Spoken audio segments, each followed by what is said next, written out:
السلام علیکم ویورز، میں ہوں شاکر سولنگی۔ ویورز، شبلی فراز وزیر اطلاعات رہے ہیں اور سینٹ سے جب وہ ریٹائر ہو گئے 11 اور 12 مارچ کی درمیانی شب رات کو 12 بجے دوبارہ سینیٹر ہوئے۔ 12 مارچ کو دوبارہ حلف لیا تو سینیٹر بن گئے۔ اب ان کی وزارت نہیں رہی تھی، اب دوبارہ وہ وزیر بننے چاہیے، لیکن ابھی نہ ان کا نوٹیفیکیشن ہوا ہے کیبنٹ ڈویژن کی طرف سے، نہ انہوں نے حلف لیا ہے، لیکن وہ وزیر اطلاعات کہلا رہے ہیں۔ کل پریس کانفرنس بھی کی ہے پی آئی ڈی میں، پریس انفارمیشن ڈپارٹمنٹ میں اسلام آباد میں، اور پی ٹی وی پہ، سرکاری ٹی وی پہ جو لائیو چلا ہے، جہاں سے سب ٹی وی چینلز نے اٹھائی ان کی پریس کانفرنس، تو اس پر بھی وزیر اطلاعات شبلی فراز کا پورٹ فولیو لکھا ہوا تھا۔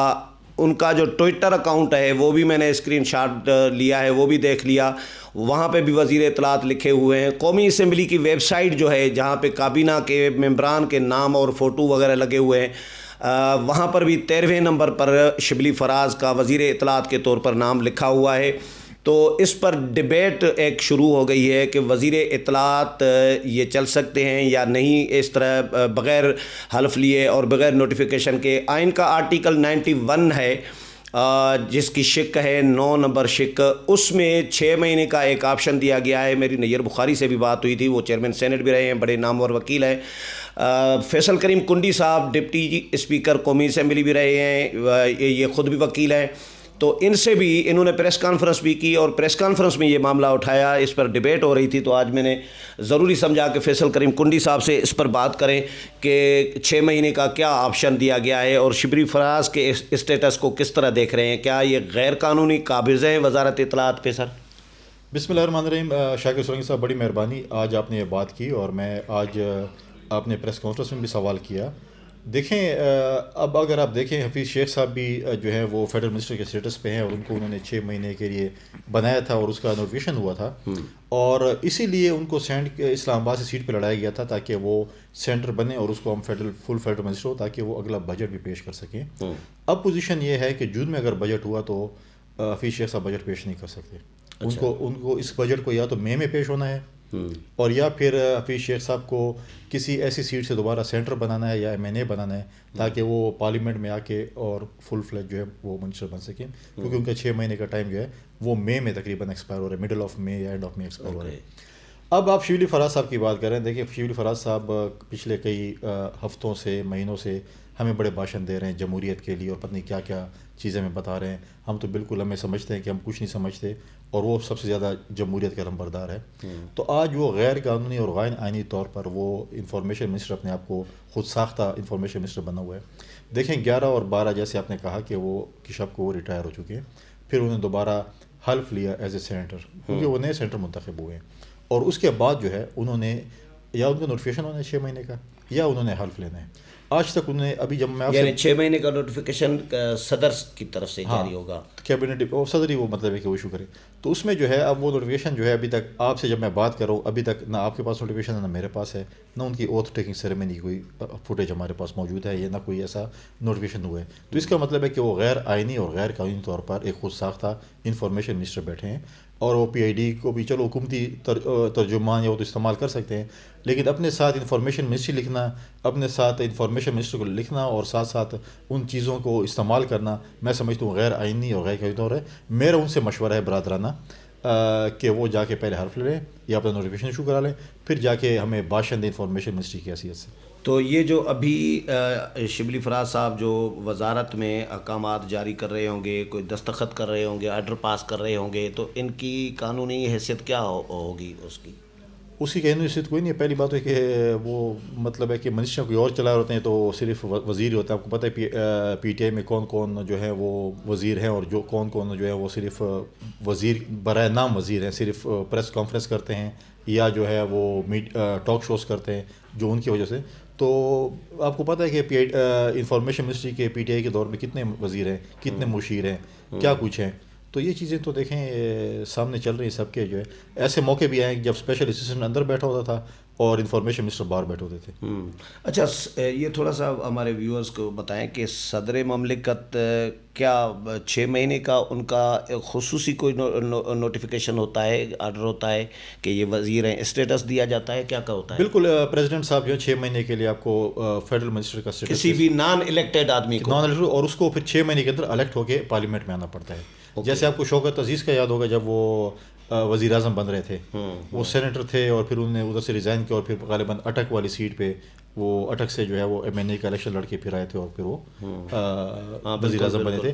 اس طرح جو ہے حفیظ شیخ صاحب کا بھی یہ کیس ہے, لیکن شبلی فراز صاحب کے کیس میں ڈفرینٹ ہے کہ اس وقت وہ سینیٹر ہیں, تو ٹائم نکالے. میرے خیال میں صدر صاحب ایسے ہی فارغ بیٹھے ہیں تو کیوں نہیں ان کو وزیر بنا رہے ہیں؟ نہیں, صدر صاحب فارغ بیٹھے, کیا مطلب ہے کہ اتنی ایکٹیویٹیز ان کی نہیں ہیں. اچھا نہیں, شبلی فراز کا یہ جو حلف نہ لینا یا نوٹیفیکیشن نہیں ہوا, وزارت پر ظاہر جھنڈا بھی استعمال کر رہے ہیں, گاڑی بھی استعمال کر رہے ہیں, وزیر اطلاعات کا پورٹ فولیو لے کے ساتھ پھر رہے ہیں, تو اس کو چیلنج کر اتنا سیریس کیوں نہیں لیا جاتا؟ چیلنج کیا جائے, کوئی عدالت جائے, آپ یا کوئی اور اپوزیشن. نہیں, ہم اس نوبت تک نہیں آنا چاہتے. ہم ان کو مشورہ دے رہے ہیں کہ مہربانی کر کے, ہمارے بھائی ہیں, ہمارے مہربان ہیں, ہمارے دوست ہیں, ہم تو بھی ان کو دوست سمجھتے ہیں, وہ نہ سمجھیں. وہ جا کے پی ٹی آئی میں مطلب ہے کہ ان کو وہی اسی روت میں جلنا شروع ہو گئے ہیں. اچھا چلیں, شبلی فراز سے میں تھوڑا سا ہٹ کے چیئرمین اور ڈپٹی چیئرمین سینیٹ کے الیکشن پہ آتا ہوں, کیونکہ یہ بہت سارے سوالات اس پر ڈسکس ہو رہے ہیں. کچھ لوگ یہ کہہ رہے ہیں کہ پیپلز پارٹی نے جان بوجھ کر یہ ووٹ اس طرح 7 ووٹ جو ہیں گیلانی کو اس طرح دلوائے ہیں تاکہ یہ عدالتوں سے پھر گیلانی کو جتوا کے آئیں. ڈائریکٹ جتوانا نہیں چاہ رہے تھے, غفور حیدری کو ہروانا چاہ رہے تھے. اب غفور حیدری صاحب تو ہار گئے, لیکن گیلانی صاحب انڈائریکٹلی ان کو جتوانا تھا. اس طرح کا کوئی سازش کوئی کی ہے پیپلز پارٹی نے؟ یہ لوگ ڈسکس کر رہے ہیں, سوالات اٹھا رہے ہیں. سولنگی صاحب, اسلام آباد جو ہے وہ افواہوں کا شہر ہے, یہاں پہ بڑی کانسپیریسی تھیوریز بنتی ہیں. کوئی کہتا ہے جان بوجھ کے نشان لگوائے ہیں, کوئی کہتا ہے جی حیدری صاحب کو ہروانا تھا, کوئی کہتا ہے. ایسی بات نہیں ہے. دیکھیں, ہم پی ڈی ایم میں سارے اکٹھے ہیں. میں نے ابھی پریس کانفرنس میں, یا جب میں نے پریس کانفرنس کی تھی, میں نے تمام پی ڈی ایم کے جو جتنے بھی سینیٹرز ہیں ان کا شکریہ ادا کیا جنہوں نے یوسف رضا گیلانی صاحب کو ووٹ کیا. پی ڈی ایم کے وہ کینڈیڈیٹ تھے, پاکستان پیپلز پارٹی کے تھے. بلاول بھٹو زرداری صاحب نے بھی پہلے ہی دن پریس کانفرنس کر کے اور گیلانی صاحب نے ان کا شکریہ ادا کیا تھا, بلکہ انہوں نے فرداً پی ڈی ایم کی لیڈرشپ کو گیلانی صاحب نے بھی اور بلاول صاحب نے بھی اور زرداری صاحب نے بھی فون کر کے شکریہ ادا کیا. اور اس میں کوئی وہ نہیں ہے, ہمیں تمام ووٹس ملے ہیں.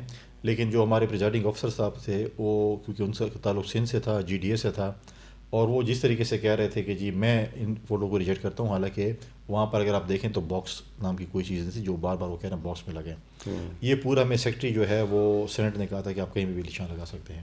اور ایسی بات نہیں ہے کہ ہم نے غفور حیدری کو جان بوجھ کے آ رہا ہے. غفور حیدری ہمارے اتحادی ہیں, پی ڈی ایم کی اتحادی ہیں. ہم اس کی باقاعدہ انکوائری کریں گے کہ کون لوگ ہیں جنہوں نے غفور حیدری صاحب کو ووٹ نہیں کیا. بہت پتہ چل جاتا ہے, یہ چیزیں چھپنے کی نہیں ہوتی ہیں, اور ایسی کوئی چیز نہیں. ہم پی ڈی ایم میں ہمارے اتفاق ہے, اتحاد ہے, اور انشاءاللہ بہت جلد جو ہے لانگ مارچ کی, اب 16 تاریخ کو جو پی ڈی ایم کی لیڈرشپ کی میٹنگ ہے اس میں فیصلے ہوں گے, لانگ مارچ کے بھی ہوں گے, باقی بھی ہوں گے, اور انشاءاللہ ہم. اچھا, ایک سوال یہ بھی اٹھایا جا رہا ہے کہ بھائی اگر 42 ووٹ الگ طریقے سے کاسٹ ہوئے ہیں گیلانی صاحب کے لیے, تو یہ 7 ووٹ الگ طریقے سے کیوں کاسٹ ہوئے؟ یعنی یہ مسترد کرانے تھے ان ممبران نے, تو الگ کیوں ہوئے, 42 کی طرح کیوں نہیں ہوئے؟ ہم نے تو ان کو اپنے ممبران کو اسی طرح بریفنگ دی تھی جس طرح میں سر تھوڑا ڈفرنٹ تو ہے نا, جو فاروق ایچ نائک بھی خاموش ہو گئے اس وقت. نہیں, دیکھیں, پہلی بات تو یہ ہے کہ ہم نے اپنے ممبران کو بریفنگ اسی طریقے سے دی تھی جس طرح ہمیں سیکرٹری سینٹ نے بتایا تھا, ٹھیک ہے.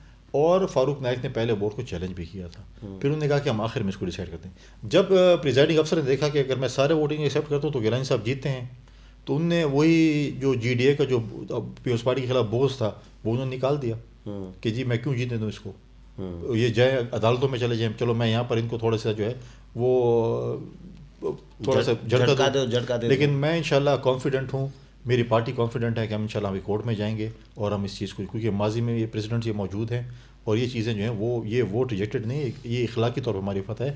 یہ پہلے جو جنرل الیکشن وہ چرائے گئے تھے, اور اب یہ دیکھیں کہ دن دہاڑے جو ڈاکے ڈالے گئے، جس طریقے سے کیمرہ لیکس آئی ہیں، یہ تو مطلب ہے کہ اب واٹر گیٹ سے بڑا اسکینڈل آ گیا. نکسن نے استعفیٰ دے دیا تھا. یہ وزیر اعظم تو کہتا ہے کہ اگر مجھ سے گیلانی جیت گیا سینٹر تو میں استعفیٰ دوں گا، میں عوام میں جاؤں گا، پھر میں یہ کروں گا. پھر کہتے ہیں کہ جی میرے 16 ووٹ جو ہے ممبرز جو ہیں وہ بقول ان کے بک گئے ہیں یا مجھے ووٹ نہیں کیے. پھر انہی سے اعتماد کا ووٹ لے لیا اور پھر بیٹھ گئے. یہ وہ جب ہم بچپن میں کرکٹ کھیلتے ہیں، ایک بندہ کرکٹ وہ جو آؤٹ ہو جاتا کہتے ہیں میں اٹھ نہیں، مجھے دوبارہ بیٹنگ دو. یہ دوبارہ بیٹنگ والا بچہ ہے. اچھا نہیں تو ابھی عدالت کب جائیں گے، کون جائے گا؟ دیکھیں ہماری ایک لیگل ٹیم بنی ہے جس میں نیر بخاری صاحب ہیں، جس میں ہمارے فاروق نائک صاحب ہیں، رضا ربانی صاحب ہیں، کھوسا صاحب ہیں. یہ سب جو ہے وہ اپنی بنا رہے ہیں کیس تیار کر رہے ہیں. کون سی عدالت؟ اسلام آباد ہائی کورٹ میں جا رہے ہیں. انشاءاللہ ہم بہت امید ہماری ہے کہ ہم منگل کو جائیں گے، ورنہ بدھ کو خواہ مخواہ انشاءاللہ جائیں گے. اچھا سر یہ بتائیں آخری بات کہ یہ تاثر کیوں ہے ابھی تک کہ استعفوں سے پیپلز پارٹی بھاگ رہی ہے؟ پہلے دن سے بلاول بھٹو زرداری صاحب کے حوالے سے پی ڈی ایم کے جتنے بھی اجلاس ہوئے ہیں، اے پی سی سے لے کے جب سے پی ڈی ایم بنا ہے، کہ پیپلز پارٹی استعفے نہیں دینا چاہ رہی. سندھ حکومت کی وجہ سے لوگ کہہ رہے ہوتے ہیں کہ سندھ حکومت ان کے پاس ایک اسٹیک ہے، وہ داؤ پہ نہیں لگانا چاہ رہے. تو ایسا تاثر کیوں ہے؟ سولنگی صاحب، جس پارٹی نے دیکھیں شہادتیں دیکھی ہوں، جن پارٹی نے کوڑے کھائے ہوں، جن پارٹی نے جیلیں دیکھی ہوں، مطلب ہے کیا کیا چیزیں ہم نے نہیں دیکھی. ہمیں سندھ حکومت اس پہ مطلب ہے کہ جمہوریت کے لیے ہم ایسی سندھ حکومتیں کہیں قربان کر سکتے ہیں. لیکن ایک تاثر ہے. دیکھیں ہم نے پہلے کہا جب پی ڈی ایم کی تمام جماعتیں کہیں گی ہم بالکل استعفے دیں گے، لیکن استعفے ہمارا آخری آپشن ہے، ہمارا ایٹم بم ہے. ہم نے اپنی پی ڈی ایم کی جماعتوں کو ایگری کیا کہ ہمیں ضمنی الیکشن میں جانا چاہیے جب تک ہم استعفے نہیں دیتے. ہم گئے اور ہم نے وہاں پر اچیو کیا. ہم نے کہا کہ ہمیں سینٹ کا الیکشن لڑنا چاہیے، اور ساتھ ساتھ ہم نے کہا کہ عدم اعتماد کا بھی آپشن ہونا چاہیے. تو ہمیں پی ڈی ایم کے باقی جماعتوں نے کہا کہ آپ ممبر کیسے پورے، آپ کیسے ہمیں کریں گے کہ آپ عدم اعتماد کی تحریک پیش کر سکتے. یوسف رضا گیلانی کی جیت نے ہم نے پی ڈی ایم کے اپنے دوستوں کو بھی بتایا کہ ہم عدم اعتماد کی تحریک اس طرح جیت سکتے ہیں جس طرح ہم یوسف رضا گیلانی صاحب کو ہم نے جتوایا نیشنل اسمبلی میں. تو ہم نے وہ بھی بتایا کہ آپشن جو عدم اعتماد کی ہے وہ یہ ہے کہ اگر ہم صحیح معنی کام کریں صحیح معنی میں تو ہم یہ چیز عدم اعتماد کی تحریک بھی کامیاب کر سکتے ہیں. تو اور اب لانگ مارچ ہے، استعفے ہیں، جو بھی پی ڈی ایم متفقہ فیصلہ کرے گی ہم اس کو من تسلیم کریں گے. پیپلز پارٹی کی اپنی رائے کیا ہے، خواہش کیا ہے؟ استعفے دینے چاہیے یا نہیں؟ دیکھیں ہم کہتے ہیں کہ اس کو آخری آپشن کے طور پہ استعمال کرنا چاہیے. بالکل استعفے دیں. ہم کب پی ٹی آئی کب 5 سال پورے ہو جائیں اس کے بعد؟ ہم تو یہ کہہ رہے ہیں کہ آئیں ہمیں عدم اعتماد کی تحریک لانی چاہیے. پی ڈی ایم کی لیڈرشپ متفقہ طور پہ بیٹھے عدم اعتماد کی تحریک لے کے آئیں، عدم اعتماد کے ذریعے ہم ان کو گرائیں، اور اس کے بعد جو ہے ہم الیکٹرول ریفارمز کریں، اور پھر اس کے بعد ہم الیکشن میں جائیں. اچھا یہ کیوں ہو رہا تھا الیکشن سے، سینٹ الیکشن سے، چیئرمین کے الیکشن سے ایک دن پہلے گیلانی صاحب کہہ رہے تھے کہ اسٹیبلشمنٹ نیوٹرل ہے. میاں صاحب نے 2 منٹ کی تقریر جاری کر دی. مریم نواز چیخ رہی تھی. شاہد خاقان عباسی نے پریس کانفرنس کی. حافظ عبدالکریم کو لے کے آئے کہ بھئی ہمارے اوپر دباؤ ہے. Peoples Party soft corner establishment کے حوالے سے پیپلز پارٹی کے کینڈیڈیٹ کیوں رکھ رہے تھے ایک دن پہلے تک؟ سولنگی صاحب دیکھیں جب سینٹ کا الیکشن ہو رہا تھا اور ایک دن پہلے تک جب ہمارے ڈنرز بھی ہو رہے تھے، اور اس میں ہمیں کسی نے بھی ایسی کمپلینٹ نہیں کی تھی، ایک دن پہلے تک کسی بھی سینٹر نے نہیں کی تھی کہ مجھ پہ کوئی دباؤ ڈالا گیا ہے، یا مجھے کوئی فون کال آئی ہے، یا مجھے زبردستی کہا جا رہا ہے کہ آپ ووٹ کریں سنجرانی کو. اس لیے ہم نے کہا نون والوں کی طرف سے حافظ عبدالکریم صاحب نے کہا کہ مجھے پریشرائز کیا جا رہا ہے، تھریٹ کیا جا رہا ہے، جو بھی ہے اس پہ نون والوں نے اپنی پریس کانفرنس کی ہے. اس لیے گیلانی صاحب نے، کیونکہ وہ 11-12 بجے رجسٹریشن کرنے کے لیے آئے تھے سینٹ میں، تو انہوں نے کہا تھا ہمیں ابھی تک کسی نے بھی کمپلینٹ نہیں کی، اور ہمارے سینٹرز نے نہیں کمپلینٹ کی کہ ہمیں کوئی ایسی قسم کا پریشرائز کیا. اور جب کمپلینٹ نہیں کی ہے تو ہم کیوں کہیں کہ اسٹیبلشمنٹ ہمارے سینٹرز کو تنگ کر رہی ہے. نون والوں کے ساتھ اگر کچھ ہوا ہے تو وہ سامنے ہے، انہوں نے کی ہے، لیکن ہمارے سینٹرز کے ساتھ کچھ ایسا بات نہیں ہوئی جس پہ ہم کہہ سکیں کہ اسٹیبلشمنٹ نے کوئی ایسا ہمارے ممبرس کو جو ہے وہ تنگ کیا ہے. چلیں بہت شکریہ کنڈی صاحب. ویورز، فیصل کریم کنڈی صاحب کی باتیں آپ نے سنی. امید ہے پروگرام پسند آیا ہوگا. اگلے پروگرام میں پھر ملاقات ہوگی. تب تک اجازت چاہتا ہوں. اللہ حافظ.